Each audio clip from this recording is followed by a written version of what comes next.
Hi, my name is Leandro. I feel this is really loud, so you let me know if I'm being too loud or not. My username almost everywhere is Ostera. You can find me like on Twitter or GitHub, LinkedIn, wherever like that. I usually go by that chibi.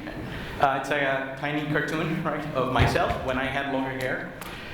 This is a little timeline of how long I've been building things for fun and profit. I've used many programming languages. I've started actually trying to make video games. As you can see, some of the names in here are studios, right? In C and C++, and I've moved across the stack. So I've done pretty much everything. Other than iOS or Swift or mobile apps with Android, I think I've covered most of the stack. And as you can tell by the languages, there's been this back and forth of programming languages in style, but also like paradigm, right? We have some C-style languages, we have some like the usual like suspects, PHP, Python, Ruby, and so on. I've done a lot of CoffeeScript back in the day. I thought it was amazing. I'm really sad that it died, but you know, it is what it is. I've managed to write Erlang and OCaml and sell products with those things. I see an applause there, another functional programmer. Most recently, I've done a whole startup in Rust that went up and down very fast, as startups tend to do. And I've also actually used Excel, and not sold myself, but actually managed to put production Excel, right, at companies like EY.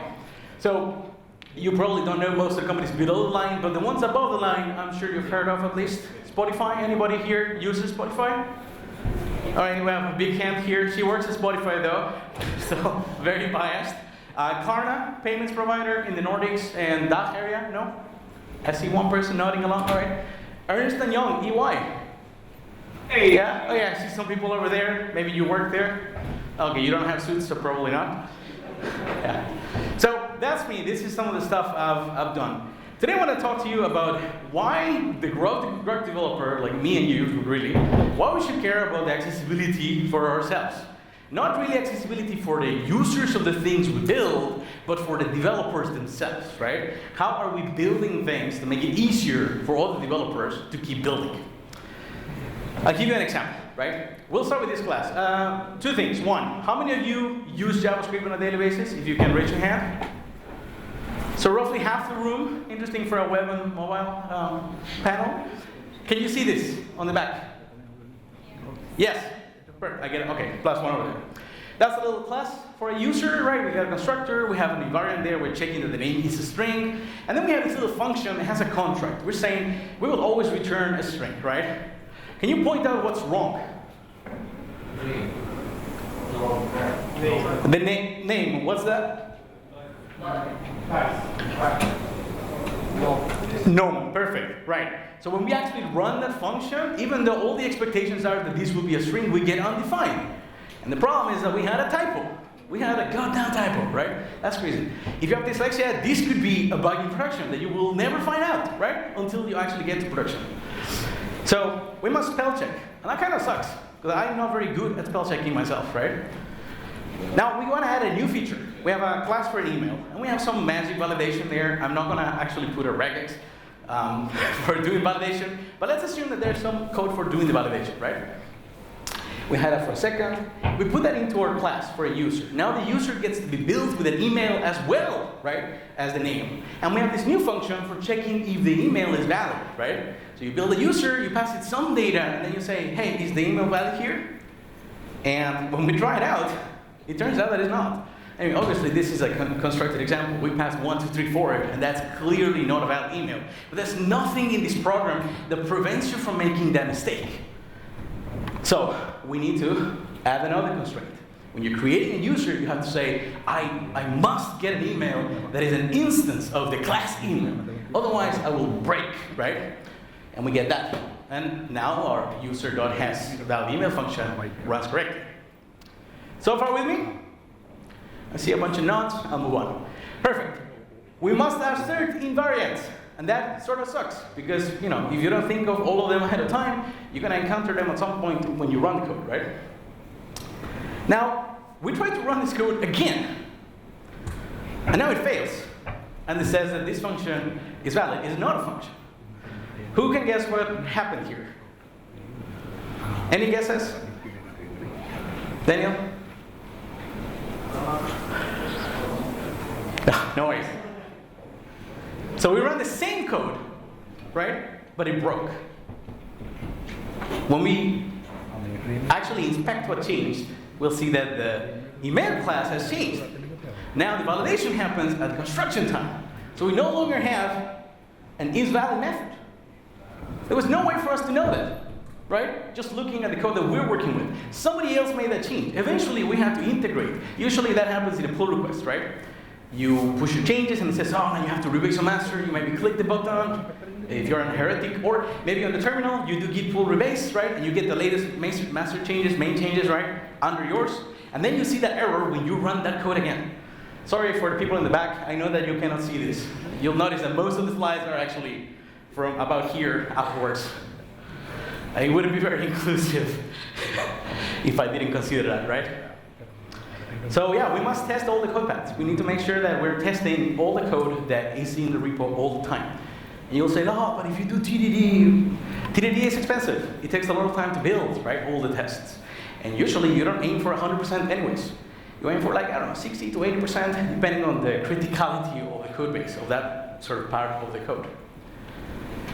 All right, cognitive loads, right?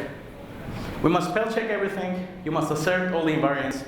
You must test all the code paths. And of course, we must wait for feedback. And that's kind of implicit. If I open some pull request and somebody else opens theirs and they get merged before mine, now I have to merge, rebase, check the tests. That is feedback time that I have to sit down and be like, all right, oh, it failed. I'll go fix something. You can do it faster if you do everything locally, but at a certain scale, it's kind of hard to do things locally all the time. Grok now thinks that developer accessibility is important. These are things that Grok cares about. And does anyone here can say like, yeah, I don't really care about this? Any of these things? Just raise your hand, just one. No? All right. Well, there's the door. If you want to raise your hand, you can leave. It's fine. That would be funnier if somebody actually raised their hand. But so, why am I setting you up with all this? I'll give you a little brief history of types. It will be mostly accurate. If you double check some of the things, you'll be like, that's not exactly what you said. And it will be specific to types in programming languages, because there's types other places as well. I think I will get some water. Ooh, getting some off-stage action. Right.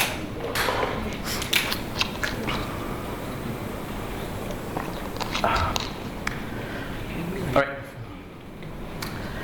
In the beginning, back in 1929, we had this guy, Alonso Church, thinking, man, math is weird. We're building all math on top of set theory, right? And set theory has all of these weird ways of getting into inconsistencies, right? I don't like that. I wish that we could have math that was cleaner, that didn't have these gotchas, right? So he says, what if we do math with only functions, right? Now for a second, imagine building an entire application, right? Without data, without objects, without arrays, just having functions for it. It's kind of weird, right? So it was weird for them as well. And he created the lambda calculi. And the lambda calculi is a very, very small system of thinking that is meant to build the entire world of math from scratch, right? On top of these two things. One, you create functions. And this syntax is a little wonky, but bear with me, he was writing this by hand. And you can apply the functions. But functions don't have names. So if you want to apply a function, you need the function itself. It's like every time you want to call f, you need to put the entire body of f there, right?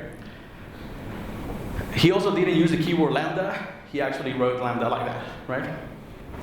So for the sake of slides, I'm going to keep using lambda like that. But when you see that, this is what it means, right? It's just a function. Here's some examples of lambda calculi functions. You got an identity function. This is the function that takes an argument x and just returns that argument. You know, input, output, same thing. Nothing happens.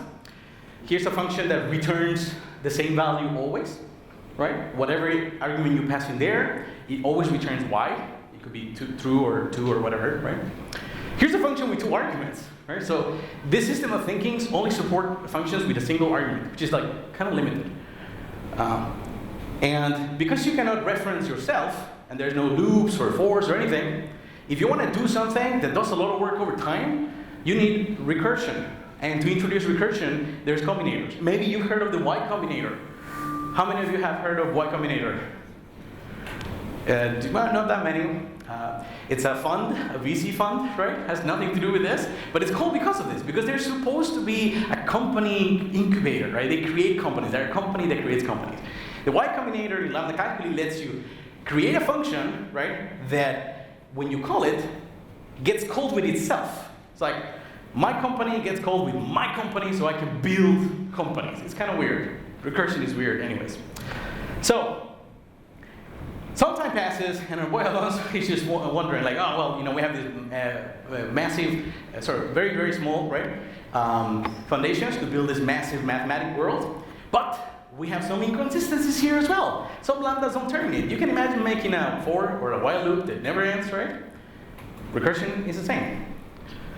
And of course, us, Grug developers, Grug mathematicians here is like, well, you just have to be careful not to, and Alonso is like, fuck that, no. I will outlaw all these functions with types, right? And I cannot confirm or deny that this conversation happened, but I'm pretty sure that it did happen. So he comes up with this thing called the simply type lambda calculus, which is super small. You know, everything has one type, every lambda, every function has one type. You can only apply a function with the right types. It's like the two speakers ago, someone was saying, you have this function that has a lot of arguments, they're in the wrong order, you don't remember what they are. What if you couldn't call the function unless you pass the right arguments in the right places, right? That sort of thing. And they can do it because this is math, it's on paper, right? Most importantly, there's no recursion. So all the inconsistencies go away. All functions terminate. When you write a program in simply type lambda calculus, you know exactly what's going to happen. And that's brilliant for building mathematic things, right? You know, the best thing is there are some rules, right, that can be implemented mechanically. So we don't have to think, will this compile, will this actually run, how to type check it. You just go like rule number 1, rule number 2, rule number 3, right? And then eventually it's like, oh, we're done of, you know, applying rules. We have a result. We know it works. Obviously, our boy Leandro was super happy with this, right? So very, very quickly I show you. These are the rules. Every variable has a type, right? We already talked about that. If a variable x has a type 1, and y is a value of type 2, right? So we have two types. When you create a function that takes x and returns y, right? Then you have a function from type 1 to type 2. That's very straightforward, right? It's like a toString. You have some object, input, string, output, right? And the third thing is application. If you have a function f of type t1 to t2, and you give it a value of type t1, then you get t2 out. That's it. That is the whole thing. Every single programming language that offers a static type system that is worth a grain of salt is built on top of these 3 rules. There's many more rules that were added over the last, I don't know, 80 years, right? Maybe less than 80? Yeah. But, of course, Grug is now type check. You know, we can actually type check a program, which is kind of nice. 100 years ago, more or less, the smallest type system already helped Grugs like us think clearly. You know, your work could be good too, if you apply some of these things. But yeah, the rest of the industry didn't care. They were punching cards, they were trying to make money. So, really, a brief history of types from scratch, right? Back in '49, we go like 20 years later, people were mostly building programs, punching cards with binary code, right? So you would have to grab all of that. By the way, this is a program that moves 2 values. This is, I think, 3 and 5, I forget, and adds them together, right? Kind of hard to tell from just looking at it, right? And then you would have to send those cards over and wait between hours and days until you get a response back. And some of the cognitive loads here were that you have to spell check everything, you must assert all the invariants, like all the ones that we saw before, but also you have to consider the machine, because that binary code only works for one machine, maybe more if they implement the same architecture, right? But in that case, it's like this one machine runs here, done. So people would start to go from programming with binary code to programming with symbols, because there were many, many kinds of machines. It was not like today that you have like Intel, AMD, and then you have ARM. Obviously, there's more architectures, but that's the thing most of us run. If you look at your pocket, you have an ARM computer there. Every one of us. Yeah, I would say everybody. Probably, maybe there's someone that doesn't, but I don't know. So we went from writing this thing to writing that. Instead of saying, oh, this is the move operation, this is worm. I didn't realize it was going to be this worm. We just have to say MOV. right? Instead of saying, here is a register that we're moving things to, we say W1, right? Instead of saying, here's the value that we want, which is number 5, by the way. I don't understand how that is 5. That sounds like 1, right? Yeah, that looks like 1. Maybe I have bugged my slides. I should have type checked them, right? Yeah. Okay. We still have to spell check, but it got much easier. Everything else is still terrible, right? We still have to consider the machine, but to a less degree. As long as they implement a particular kind of assembly, we can use it. But I think one thing that is fabulous, and it will kickstart the rest of the presentation, which is we now have a compiler. We have something that we grab this and turn it into the other thing, right? That little arrow in the middle, program in, program out, is exactly what our friend John Bacchus was thinking about when he designed Fortran. It's like, what if we have one program that takes our program as an input and generates another program as an output, right? When you look at that, that's Fortran. Parentheses, it was so fun to actually install Fortran locally, get it up and running, type these things, realize like, oh, this is kind of cool for a language that's like, I don't know, twice my age, something like that. Same program as before, we declare some variables. We say A is 3, B is 5, result. I would imagine that most of you can look at that and say like, yeah, I could do Fortran, right? It's not that hard. Well, turns out that Fortran is pretty terrible. It doesn't actually help with any of the things that we talked about. The only thing it helps with is that it abstracts the machine. So you no longer have to think about what machine I'm targeting. You just write your program, and it figures out, oh, this is Intel. Good, amazing. I'll generate this binary code. Later on, or actually around the same time, Admiral Gracehopper said, what if we actually want to build useful programs, right, with this thing? Like, what if you actually wanted to build businesses around it? And she and some people designed COBOL. And this is a language that I guarantee you look at it and say like, yeah, I don't know how to program that. This is strange, right?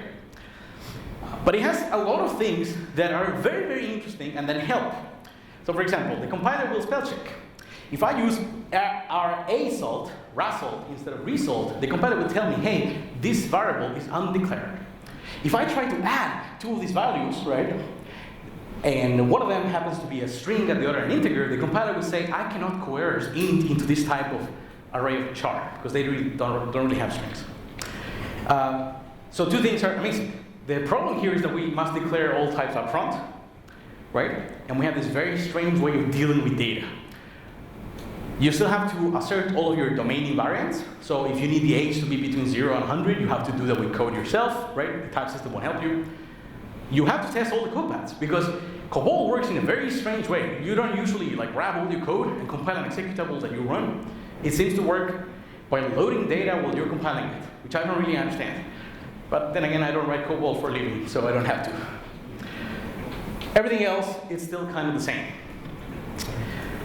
They go out of their way to give you tools, right, to declare your data so that you can say, hey, program, this is the kind of data I will be working with. You have a hierarchical memory, right, and hierarchical records to be able to structure information and say, here's a customer that has an ID, that has a name, that has an age, and this can nest as far as you want. And you have these types, which are very strange, but pig 9 says this is a number. I know. Why would they do that? I don't get it. 5 means it will have up to 5 digits. It doesn't mean it's an array of 5 numbers. It's like a number that can have up to 5 digits. Very confusing. X is a string, so you can tell there, with up to 20 elements. And in that case, you can also more or less think of it as an array of characters of size 20, right? The one thing that it adds to our cognitive load is that even though we have to declare all types up front, we don't have to think too much about the data shape anymore. We can say, hey, compiler, take care of that for us, and it will do it. 1959, a committee extraordinaire of all of the brightest minds, also note white dudes, all of them, saying, what would be the language that will forward computer science, that will merge Fortran and COBOL together, right? And we got our guy, Alan Perlis, the first Turing Award winner, saying, well, I really want a language more like C. You know, can we do C? And Joe Bacchus is like, you know, the best I can give you is Fortran, but with COBOL records. And Joe McCarty, creator of Lisp, right, is like, oh, please, can we have lambdas? Because in Lisp we have all these parentheses. And Peter Nauer is like, yeah, I'm done with your parentheses. We don't need more parentheses. Also, what is C? Because C wouldn't get invented for another 20 years. And this is how Algol 60 was born. True story, I was there. So Algol looks a lot more like language, a modern language, right? You have types, they're called modes. You can define structures, but also unions of different values, right? You can define procedures, which we will call functions, I guess, with parameters, and all of them have types. It returns nothing, void. And you create values, like that. This must look familiar if you've ever done any kind of like object-oriented programming, right? Maybe it's missing a noob here. And when you call your function with some value, the compiler will check, hey, you misspelled this function name, you misspelled this variable name. This variable name corresponds to a type that is not the type of the input that's expected, right? It helps you with a lot of things. You still have to declare all your types up front, but now at least you have more flexibility. You have something that is like, all right, I have these structs over here, I have these unions over there, right? I can reuse some of that stuff. It's still not pretty good in terms of testing. I'm not talking about writing tests, but making sure that all the code actually works together, which you can do with tests, but you know, there's all the mechanisms as well. You still have to wait for feedback, and thankfully it abstracts the machine away from you. So this is getting better, that list. As you can see, there's more smiley faces. That's good. That means Grug has to think less. And the less I think about this stuff, the more I can think about other things, like, can I be a great teammate, right? Can I actually impact the business? Yeah. Most of the cognitive load right now, at that point, we're talking in the 60s, right? Who was a productive programmer in the 60s? No, nobody. One person, come on, you're lying. You look too young. In the 60s, most of the cognitive load was already in the computer, right? But the Lambda team didn't stop there. And this is why I think we're seeing a resurgence of functional programming over the last decade and a half or two. They went from the simply typed Lambda calculus, right, to combinatory logic, to a bunch of other things that's like, why do I care about this? I want to ship a React application, right? To what I think is one of the most impactful developments in programming languages, which was Robin Milner's meta language, ML. So every time I see ML in a conference, I go like, oh, meta languages. No, that's machine learning. People have co-opted that. We have that term. That's ours. Anyways, Robin Milner was working with languages that were a lot like functional programming languages, right? But he had a problem. He had to annotate the types everywhere. And I'm sure that if you used TypeScript, you have to do that as well. How many of you use TypeScript? Wow, that's like, I don't know, 3/4? A lot of people. So he invented an algorithm, right, to annotate the programs automatically. And he went out on his way and started a family of languages that lift all those cognitive loads from developers based on that algorithm, right? And the best part of all is that ML is ignored by the masses. Nobody knows. Nobody knows about ML. How many of you knew about the meta language before today? 1, 2 people. What do you have, 100 people here? Maybe 16 or something like that? Yeah. I'm mad. I'm not mad at you. I'm just mad at history. You know, like these things happen. Anyways, so this is the meta language. Starting to look more like a programming language you could start typing, right? Especially compared to COBOL. Data types, you have objects, right, with names and properties like name and string, and age and int. Functions with the keyword fun. Values, right? It spell checks, it checks function calls, it actually checks type invariants as well, it checks domain data shapes. The compiler infers all the types. There's no type annotations here. We declare a type, but after we do that, the compiler knows, oh, you're saying person name. That must be a type person. Yes, I know what you mean. Yeah. It checks all the code for you. This is so big. The compiler does program-wide, right? Whole program type checking. So it doesn't leave some modules for later that maybe when you rebase, it's like, oh, fuck, we forgot about that. It enforces you to say, this is all the code. We're going to type check everything. How are we on time? Yes? Good. Cool. Yeah. Going back here, the next development that I want to talk about is one of my dearest and most favorite. 1994, quite some time later, right? Almost 20 years. Xavier Leroy invents OCaml. And this is a language that maybe rings more of a bell because it's more relevant, more recent. OCaml is used a lot of industrial research, in industrial work. Companies like Facebook built most of their internal tooling with OCaml, but we don't know about that, right? The original version of React, right, was built in an ML. I don't know if it was OCaml specifically, it could have been standard ML. But OCaml is an ML language. It's in that family. So when you look at that program, right, it looks a lot like what we just saw. You know, type person, you have the record there with a name and an age. A few things have changed. We can just say P and then do p.name. That's new, that's cool. The main thing that Camel brought, other than an object system that we're not going to talk about, is that the compiler managed to stay unbelievably fast. To this day, the OCaml compiler is one of the fastest compilers out there. And not just for one file, right? They build a build system, they build developer tooling, right? To make sure that you can build hundreds of thousands, if not millions of lines of code incredibly fast. The kind of thing that you would get with tooling like Google level tooling like Bazel. All right. So we've gone all through the history. We put all the cognitive load that can be put on the computer, right?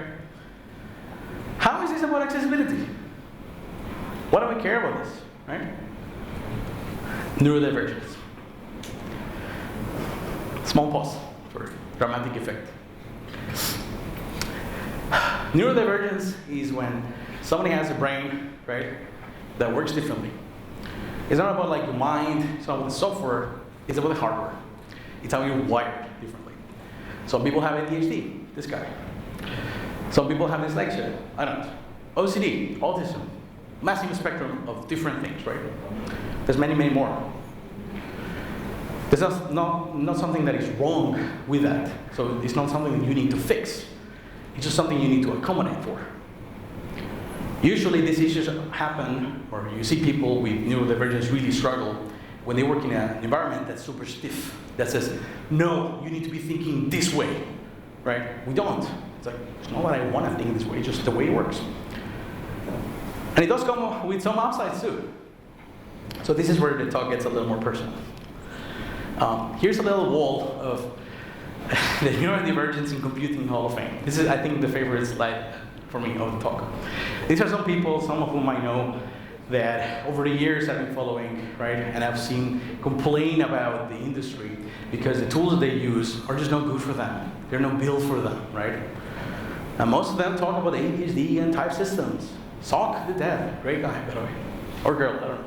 A type system is a requirement for me to be an efficient developer.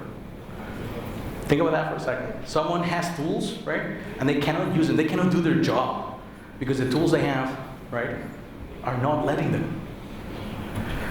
Talia Ringer, professor.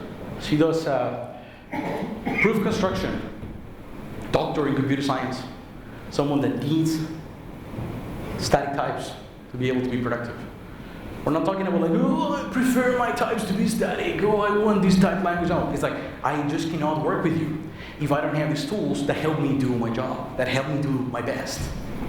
I actually have a second slide. This one I think is a little funnier. So people saying like, nothing catches dyslexia like a C++ compiler, right? And I can't believe it, it's just, you know. Or static typing is ADHD friendly because sometimes seeing 50 JavaScript files is just too overwhelming. I don't know about you, but I can't really do good work with JavaScript because I get so lost. Types help me with that. So, ADHD at work, my ADHD at work. I struggle a lot to act without understanding because I have acted wrongly so many times, forgetting context, that I overcorrect by asking a lot of questions and making sure I definitely understand what the hell's happening. I see someone nodding along, yes. Yes, definitely need to ask so many questions to understand, to make sure that I am doing the right thing. I struggle to remember minutiae, small things. Some people go like, oh yeah, I can remember all the arguments for this function. I'm like, I don't. It's like, I have a static type checker for that, right? Why would I put my brain power on that? I have better things to worry about, right? Like, am I building the right thing? I struggle to keep a working memory. I almost forgot where I was talking in the presentation when I pointed out that you were nodding. It's like, I'm scared about that, really. Sometimes I forget code exists. I had a good friend tell me we were pair programming. He's a couple of years younger, so I was sort of being the mentor, right? You sort of gravitate towards those roles. And he tells me, dude, like, why do I feel like you've never seen this piece of code before? I was like, I don't know, I don't think I've seen it. It's like, yeah, but you wrote it. I was like, oh, okay. And it wasn't that long ago, like a month ago, right? So, I forget. Repetitive work is just the absolute worst. If I need to do something mechanically, I will just find something to do it. One of the reasons I really got into compilers and programming language theory is because there is so much menial, repetitive work in your field. We can automate it. I'm not saying like, oh, rename this variable. I'm saying like, oh, we need to restructure this entire part of the application to fit with this library. It's like, why do we need to do that manually? There's a good point to be taken there that some of that knowledge is expensive to acquire, right? Well, if you have it. Sometimes I struggle to execute for zero apparent reason. Just like, all right, I'm just going to do nothing today because the brain doesn't want it, right? And there's a lot of terrible metaphors for this, so I won't give you any. And lastly, anything that keeps me waiting is something that really throws me off. If I have to wait for half an hour in a pipeline, I will just do something else. I just cannot just look at it. But it gets worse, because it's not in the matter of minutes. Sometimes something in the matter of seconds, right, is enough. A company I started last year that crashed, Warp, was building a build system because I had to deal with so many programming languages in dynamic sort of settings where rerunning tests usually takes maybe 15, 20, 30 seconds. And that would be enough for me to get distracted and I don't realize, oh crap. And I come back 5, 6, 10 minutes later to the test. Oh, this has been there idling, right, for 6 minutes. I could have been back at work, but I wasn't. So Warp was trying to incrementally run everything, right? And getting so deep into the language that it will know, oh, this thing really needs to run, so I'll run it. And I'll get the feedback the fastest I can, right? Obviously some things are slow and they have to be slow, that's fine. But at least the things that are fast should be fast. You might say, oh, but some of this stuff happens to me sometimes. Yeah, sure, I'll give you that. But this happens so often to me that without the right tools and the right setting, this impacts negatively my work. And not just my work, also my health. I'll give you some examples.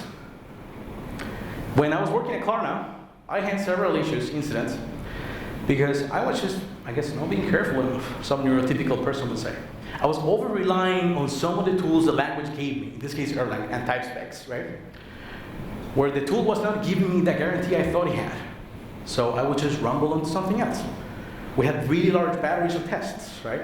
So if you wanted to run in everything, it will take several minutes. Sometimes even running a single test will take several minutes. When I was at Spotify, and this goes back to needing to understand, I worked across several projects, JavaScript, Java, Python. Oh, I can see my slides here, great. This is what I'm talking about, right? And the moment my job went from understanding the big picture of all the systems we're working with, how they connect, how the data moves in and out, right? To do this thing, here's your ticket, move it. My mental health was severely impacted.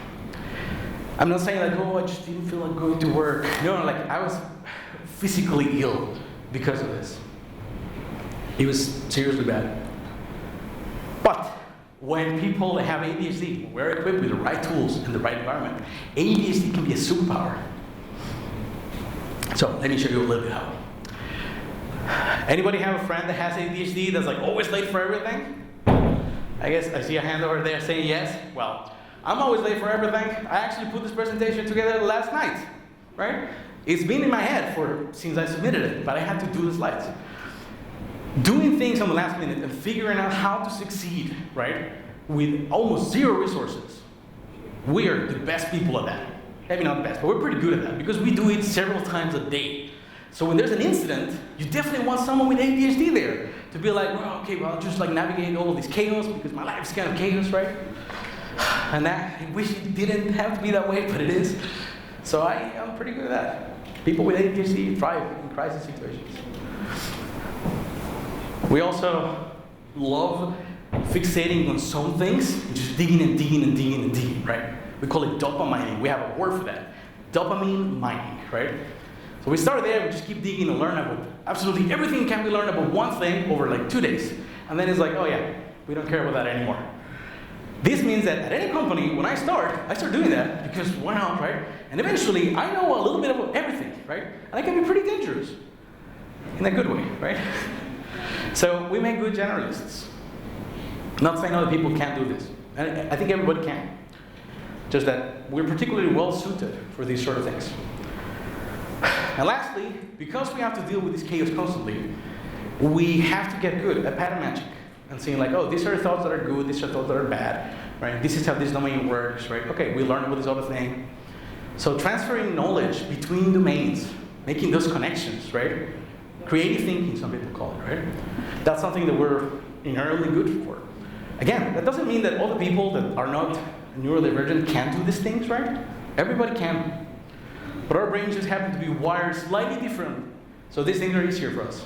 Because a lot of other things are really hard.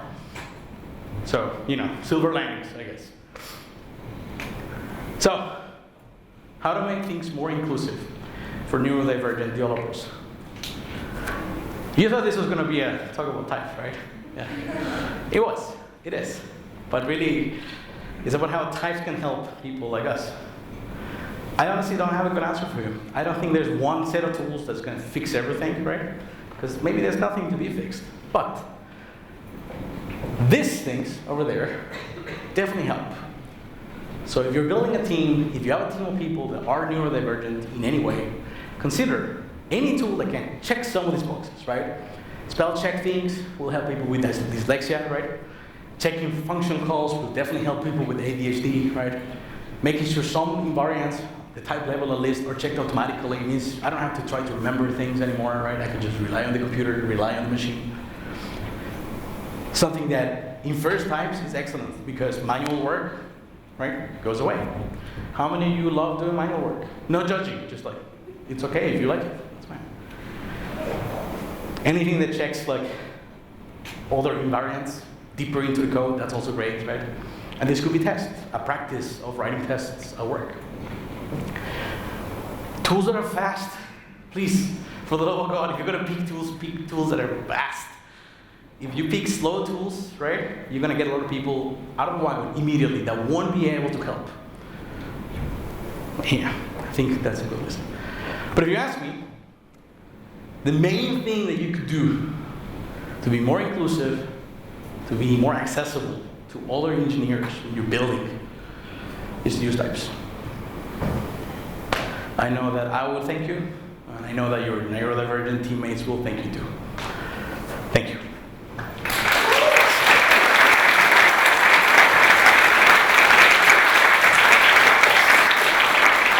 Mike, how are we doing for questions? 10 minutes. 10 minutes. Can we do 15? Okay. No. Question over there. With the guy that used to write COBOL in production back in the 60s. I remember. I will forget, but I remember now.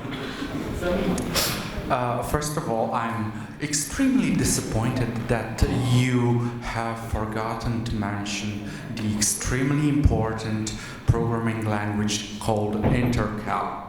Intercal. I thought you were going to say Haskell. No.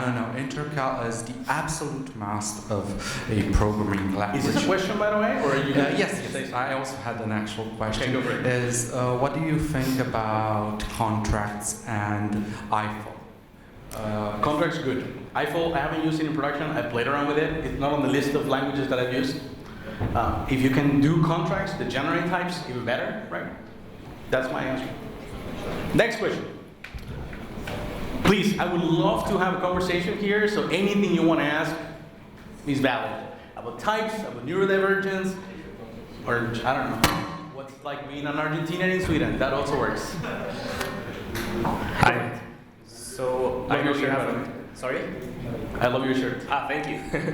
I know you haven't mentioned anything about the F#, but it's really related to OCaml, and I was wondering, what do you think of it in the F# context? is excellent. If you can use F# instead of anything else in the .NET platform, use F#. Because I know OCaml is used by the big, not sure how big, but fintech companies like Jane Street is known for employing OCaml developers, but now that the .NET Core ecosystem is multi-platform, and I find it could be really useful to switch to F#. And so I was wondering, what is your opinion? Again, as I said earlier, all of those languages, statically typed functional languages, they come from the same place. OCaml F#, at some point, if you squint hard enough, they're the same language, right? They have different features at different, like module level, for example, right? I think if you can choose to work with F# over any other .NET language, you should give it a shot. Thank you. Next question.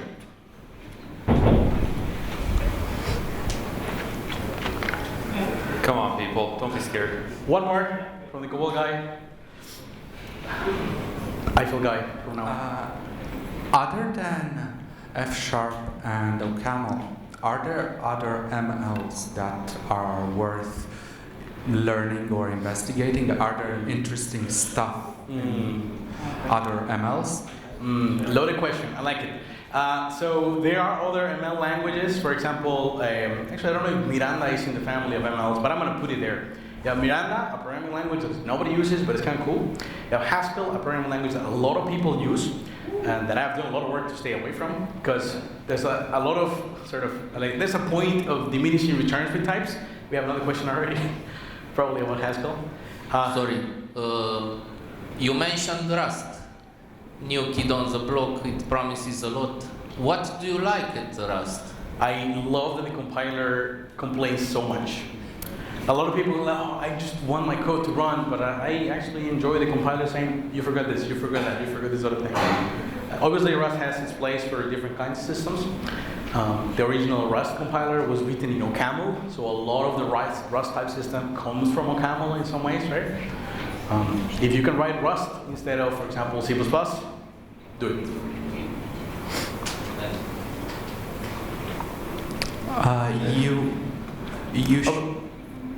Sorry, I thought someone was asking over there, but go for it, go for it. I'll go next. Okay, you showed that you worked with Idris. Can you comment on Idris? Great question. So Idris is a dependently typed language. It's a language where the type system lets you say, this is a number between these range of values, right? It's not like I have a class for a number, and when you construct a class, right, I will just throw an exception if the number is not within that range, but rather, when you create the value, at the type level, there's a little proof, mathematical proof that says this value is in this range, right? And you can use that. It has some really cool things, like, for example, doing vector arithmetic, like working with arrays, knowing exactly what the size of the array is at the type system. Imagine having an array concat function in JavaScript that knows, okay, if the first array has 3 elements and the second one has 4, then the result is going to be an array of 7 elements. And the type checker, the linter, the LSP can tell you, oh, this value will have that. So I actually wrote a model in Idris while working at Spotify to deal with some windowing logic. I'm not going to get into, but it's about like, when can you play a song in the world, right? And it was useful for me to guide the implementation of that was written in Python, because people have to be able to use that.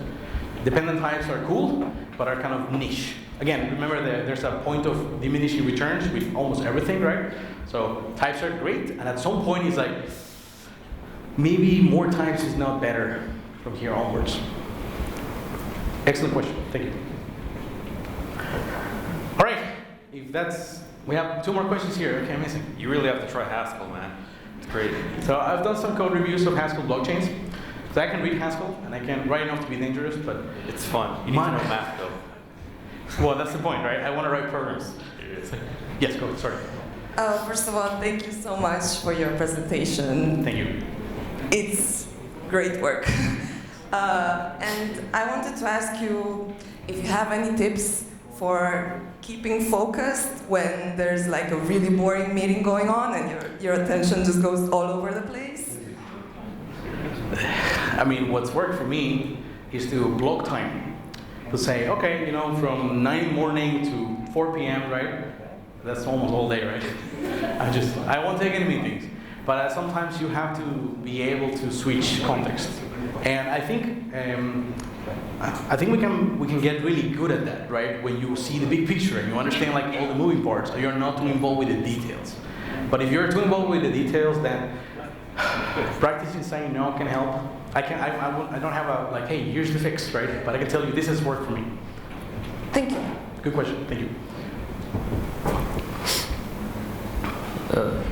So my new question is, how do you balance the accessibility features of a good strict type system with the need to sometimes create a quick prototype where you don't even know what all the types are going to be and you don't want to restrict yourself from the beginning? That's excellent. So something we didn't cover here that I wish I had more time to cram in is that refactoring, especially at large scale, right, needs types. Every large code base I work with that didn't have types, and I written some in Erlang or Elixir, for example, has required so much work on tests, right, to be able to do refactoring safely. But when you have types, right, there is an entire category of tests, right, that you don't have to write. I'm not saying don't write tests. Writing software is hard enough as it is. So if you can write tests, write them. If you can use types, use them. But at large scale, I want to know if I change this property from a string to an optional string, right? What's the impact of that? So when you're prototyping, you're moving very quickly, right? You don't understand the domain. So knowing how this little change is going to impact whatever code you've written so far actually makes it easy, right, to iterate, to say like, oh, we changed this here, amazing, cool. This is the refactor we have to do, you sit down, you do it, it's done. That is not going to be a problem anymore.